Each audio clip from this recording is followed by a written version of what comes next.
आई भैया हम मिशन गायक गुलशन बिहारी हम बखान करत बानी बहुजन समाज के बेटा और बिहार के भावी मुख्यमंत्री भैया मनोज कुमार भारती समता मूलक समाज पार्टी के अध्यक्ष हम युवा भाइयों के दिलों के धड़कन नमो बुद्धा जय भीम। सबके हो रही अब आन बान शान से, सबके हो रही अब आन बान शान से, हो आन बान शान से।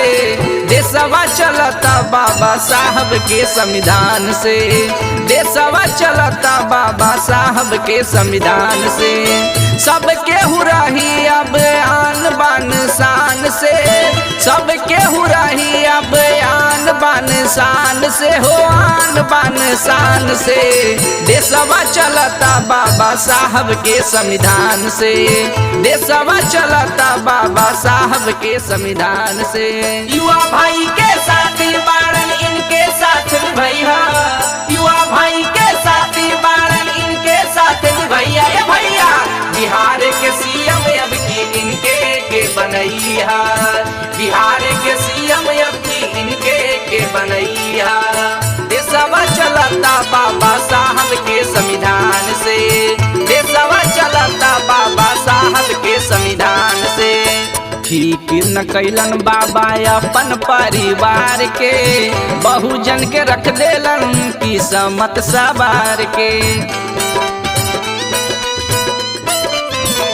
भैया फिकिर न कैलन बाबा अपन परिवार के, बहुजन के रख देलन किस्मत सवार के। भैया मनोज भारती चलेलन उनकर ज्ञान से, भैया मनोज भारती चलेलन उनकर ज्ञान से, चलेलन उनकर ज्ञान से। देशवा चलता बाबा साहब के संविधान से, देशवा चलता बाबा साहब के संविधान से। गांव शहर कही के भैया हो सबके बराबर करी, हाँ गांव शहर कही के भैया हो सबके बराबर करी। देशवा चलता बाबा साहब के संविधान से, देशवा चलता बाबा साहब के संविधान से। भैया मनोज भारती के करी का बखान हो, सब केहू के दीहे भैया माने और सम्मान हो। ये बहना भैया मनोज भारती के करी का बखान हो, सब केहू के दीहे भैया माने और सम्मान हो।